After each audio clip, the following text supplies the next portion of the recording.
Darfur's most powerful rebel group has agreed a temporary truce with the Sudanese government as peace talks get underway in Doha.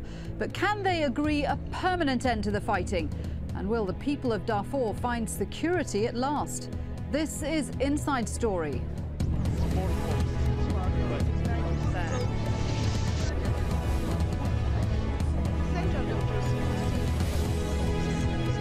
Hello, a warm welcome to the programme. I'm Shuli Ghosh.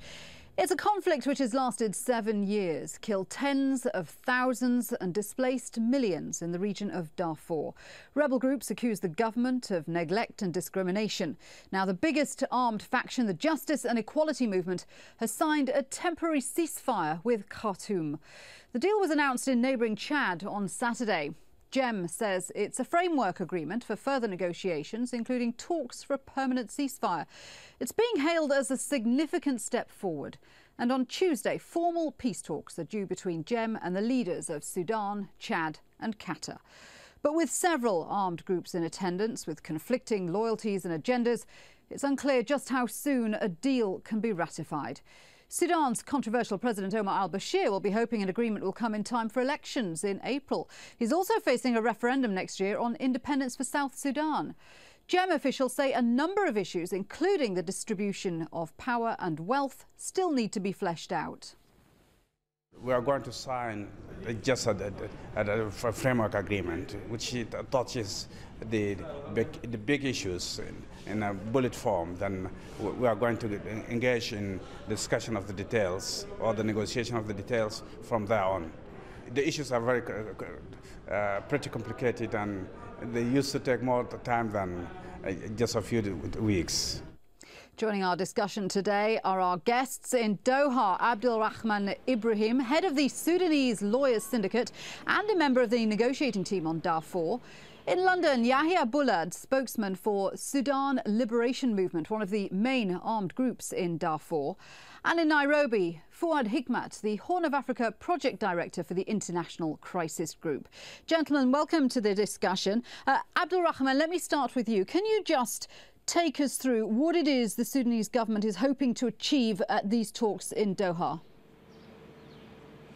Well, obviously it's peace that the government of Sudan is hoping to achieve, and it seems not quite possible. It has never been nearer than it is now, and I think there is a political will on the part of the GEM and the government of Sudan and the other factions to strike a peace deal. Well, the Sudanese presidential advisor is saying that he's hoping a final peace deal will be reached by March the 15th. Do you agree with that?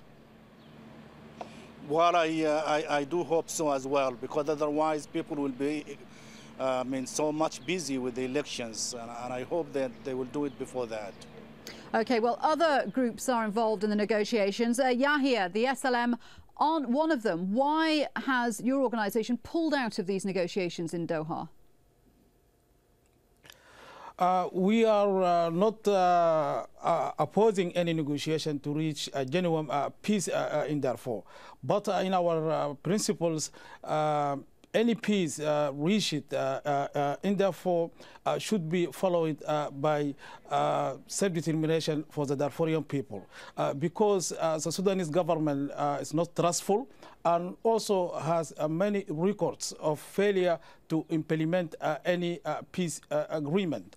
For that reasons, to guarantee and to ensure the peace will be implemented should be followed by the right of self-determination for the Darfurian people. But how can you make sure our demand. How can you make sure those demands are met if your people aren't part of the negotiations?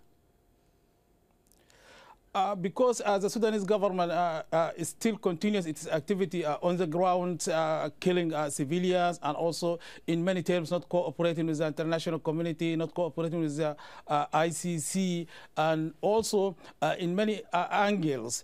So also we have key lessons also for the South Sudan as well.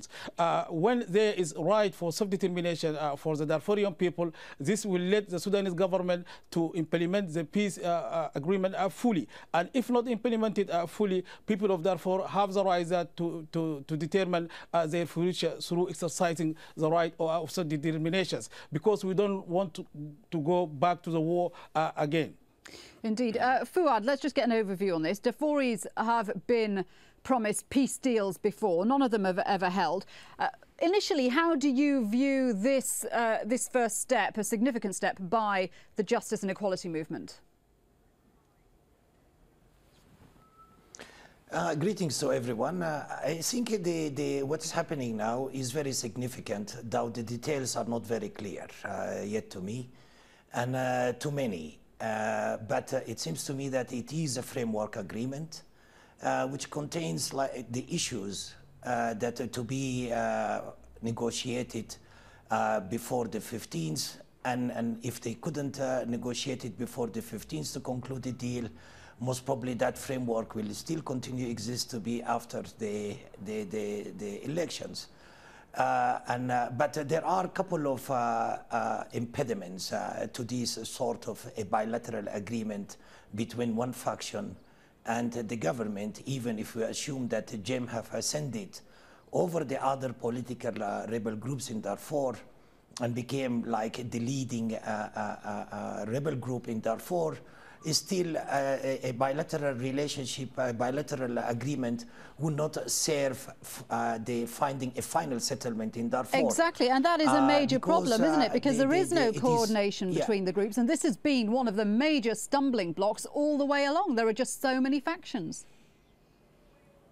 It is absolutely, it has been a stumbling block, and I think if they continue on like this, it is going to be a stumbling block in the future. So I think it is very important for the two parties that to ensure that this process is inclusive.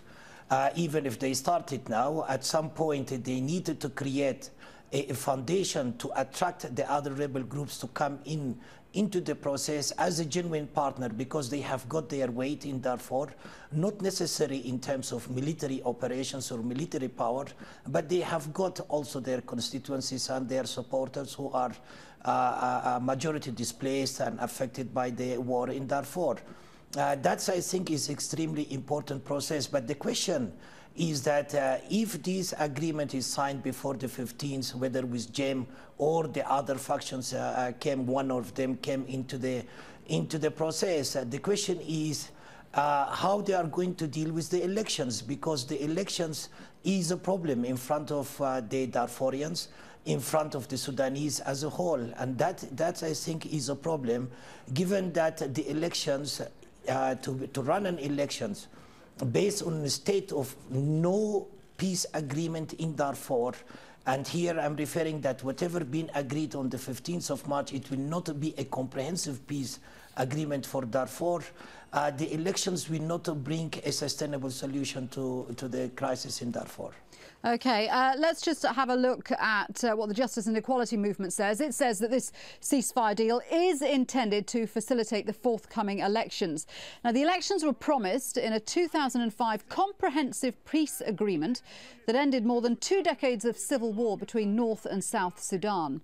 But making sure the Darfur refugees can take part remains a huge obstacle because of the boycott of the registration process by some groups. And another factor is the absence of registration centres in some refugee camps. Abdul-rahman, is the new impetus towards a peace agreement solely because Omar al-Bashir is looking ahead to elections in April? Well, let me first set the record straight. I wouldn't agree with the guy who said that we have to go through self-determination for Darfur, because self-determination is a non-issue in the case of Darfur. This is never going to be negotiated. It's out of question. It's completely out of question. Well, that is what our guest Yahya said in London, and he says self-determination is a key issue. Why is it not a key issue? It is not a key issue. It is not a key issue at all, because why should it be a key issue? Because Yahya is saying it. No one else is saying self-determination, and it's not acceptable. And so it's not an issue, and it's not going to be negotiated. Let me set the record straight. The other thing, I mean, the elections, I mean, they have not been decided yesterday or the day before. It's 5 years ago it has been decided that there were going to be elections. It's in Nevada, it's in the CPA. And I mean, if it's a prerequisite to the referendum for the South. It's a very complicated issue. So do not oversimplify the issue and just say, it can't be there. If it can't be there, then referendum can't be there. Because, I mean, if you have to go through referendum, you will have to have an elected government in the south and in the center and all over Sudan. But how are you going to make sure that elections are free and fair? Because one of the major concerns about elections in Sudan is that they aren't going to be fair elections. While the elections are going to be observed by the international community, is by the European Union, by the African Union, and by the Arab League, and by all the world, and it's going to be a very fair election.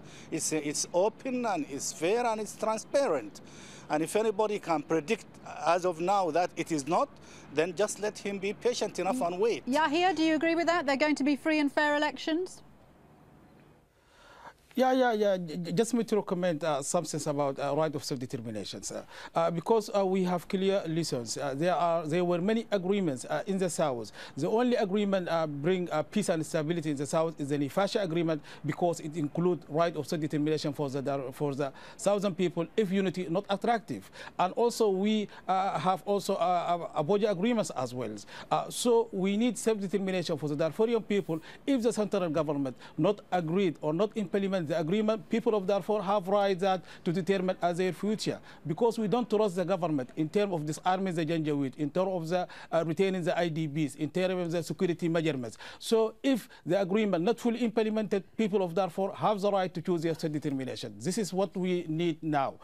Secondly, in terms of the elections, when we speak about election, we speak about a stable, normal citizen. That is not anymore found now in Darfur. Most of the people, either refugees, either IDBs, either in between. And you have 2.7 million IDBs forcibly expelled by the Khartoum government and its proxy militia. Some of them now live in liberated areas of the resistance movement. Some of them are in between. Any election is a partial election, and the partial election, it will have serious consequences. It will undermine the legitimacy of the outcome, and also realize that Darfurian people should demand right for self-determination in order that to implement any agreement fully from the Sudanese government. Let's give our viewers... you are saying, allow me to say something. I mean, it doesn't make sense. This is a very strange logic that you are saying just because there were promises that were broken, and so you're calling for self-determination. Who broke these promises? Tell about all the agreements. I mean, who broke them? The government did not. I mean, and the success of the CPA is not because there is a self-determination. This is a very simple logic. Right. I mean, Gentlemen, let's just give our viewers some background information on the crisis in Darfur before we go any further. It's a western province in Sudan which borders Chad and has a population of 7 million people. It's a desert area lacking basic infrastructure and social services. Local people say their grievances were being ignored by Khartoum. In 2003, the Justice and Equality Movement and the Sudan Liberation Army rose up against the government. There are now many splinter groups. In turn, militias loyal to Khartoum were formed. They've been blamed for widespread rape and murder. The government denies any links to these militias.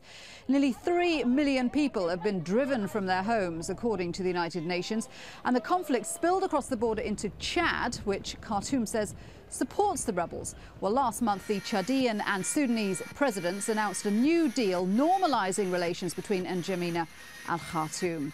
Fuad, this normalising of ties, this thawing of relations between Sudan and Chad, that was crucial in a first step towards getting a peace process on the road. Yeah, absolutely. And without it, I don't think the current process going on in Doha would have been reached. It is extremely important, and definitely that each center, whether it is in N'Djamena or Khartoum, drops its agenda, whether it is the agenda of regime change in Chad or the agenda of inflicting harm on Khartoum. That's being dropped. Definitely, it facilitated reaching an agreement, given that GEM is solely or mainly moving and have got the mobility across the borders between Chad and Sudan, while the rest of the movements have got limited access or less access. And besides, of course, the significance of GEM in terms of its power and its political movement. So this is a breakthrough. And what I wanted to say here, that the current process is an encouraging process, but it needs to be widened if we want to find a final settlement to Darfur. Definitely, we need an inclusive process, and definitely the issue of the elections need to be addressed. Let me comment just on the issue of the self-determination and so on. That thing, I think it will be very difficult because it requires a sort of a regional consensus in Darfur, and that regional consensus around this point is not there, even if it is being aired by one of the rebel factions and so on. And at the same time, it is not something that you could achieve it by one rebel group by the gun to move and to get that independence, because it does not have that critical mass within Darfur. And that's why a lot of people, they think that this is a far-fetched an objective, and maybe it is a political objective for negotiations rather than a reality and a fact. So that's clearly not on the table at the moment. For the process now. No, Abdul-Rahman, I don't know. Well, what I want to get at is that clearly there has to be a wider process going on in Darfur, because this is a very poor country. Yahya, go on. Yeah, who is saying? Yes, wider process. That's what we're looking for.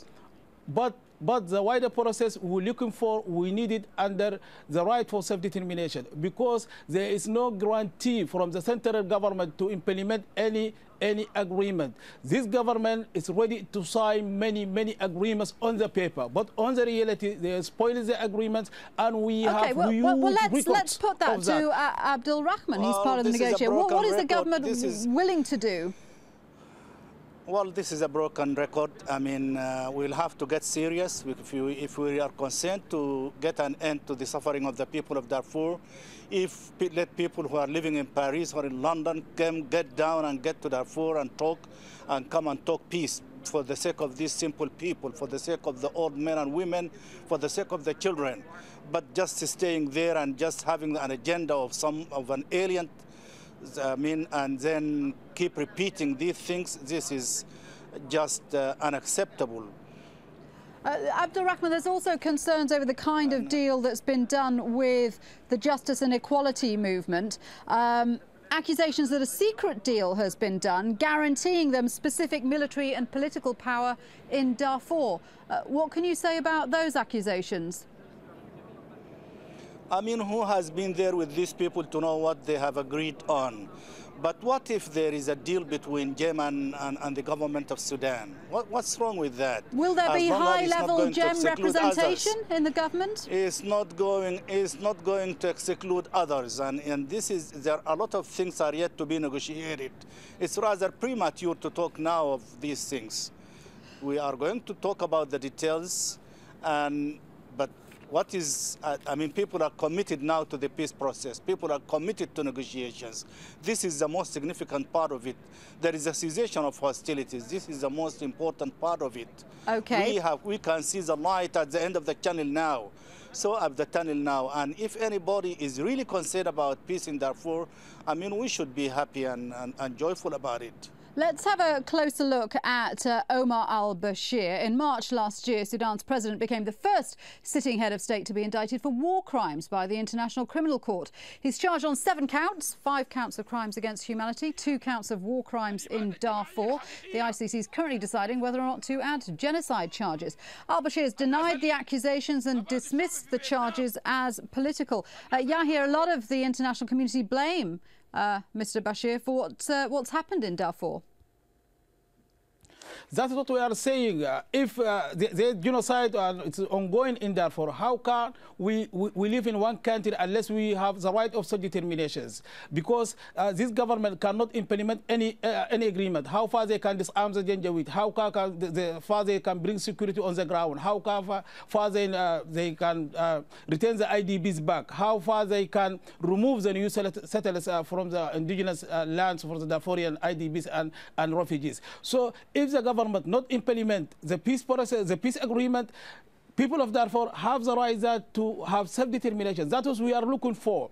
And Mr. Abdul-rahman, he is speaking about never being discussed. Why cannot be discussed? It discussed before for the South Sudan people. And also we have genuine reasons for that. Because we don't trust central government. Since the independence of Sudan in 1956 up to date, they were spoiling all the agreements. And they just making cosmetics agreements, bring someone deputy vice president or something like that, but not reflecting really on the ground for the people in Darfur and elsewhere in the Sudan. There is for that reason, if the government not implementing the agreement, we have the right for self-determination for the Darfurian people. That's what we're looking for, to guarantee real, genuine peace implementation from the Sudanese government. Let me bring Fuad in. Fuad, I mean, it's very clear that there's a huge level of mistrust on both sides here.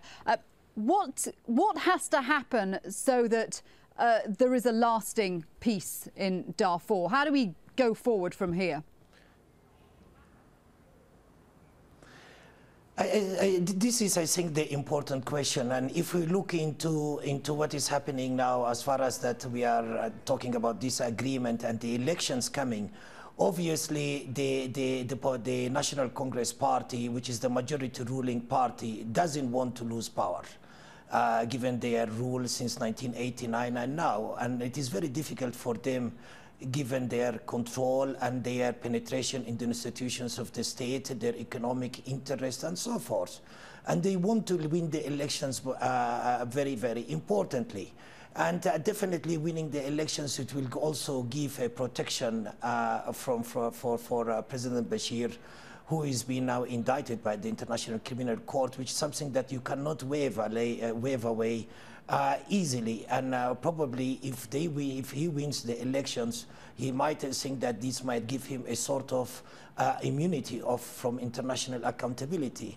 As far as the Darfurians are concerned, the elections is a problem for them because 59% of the people did not go through a genuine process as far as the pre-elections preparations, from the census, the distribution of the allocation of the electoral constituencies, and the voter registration. And regardless of, and a lot of independent civil society, international and national observers, they observed that within the three processes, there have been very serious flaws. But what's important here, if the elections is going to happen like this, it is not about just electing people, but it is about political accommodation, a genuine political accommodation. And you have got 50 to 59% of the population might not have an access into the legislative institutions where they can contribute into the decision making. And the way that the National Congress Party is put things, and looking into the three nominees of the governors in Darfur, in South and North and West Darfur, nominees by the NCP, they don't constitute as key openers for finding a solution to Darfur, which is a criticism that you hear it in all of Darfur, that led to a lot we're going of to have to leave it there. The National Congress Party to contest that, and that's a problem. And the issue of justice have to be brought into the political negotiations. Okay, gentlemen, we're going to have to leave it there. We have run out of time, but it's been a fascinating discussion. Thank you very much indeed for taking part. Abdul-rahman Ibrahim, Yahya Bulad and Fuad Hikmat. Now, we always ask you to send us your thoughts on the issues we cover on this programme. If you email us at insidestory@aljazeera.net, we'll give your reactions at the end of the show. We look forward to hearing from you. For now, from me, Shuli Ghosh. Bye-bye.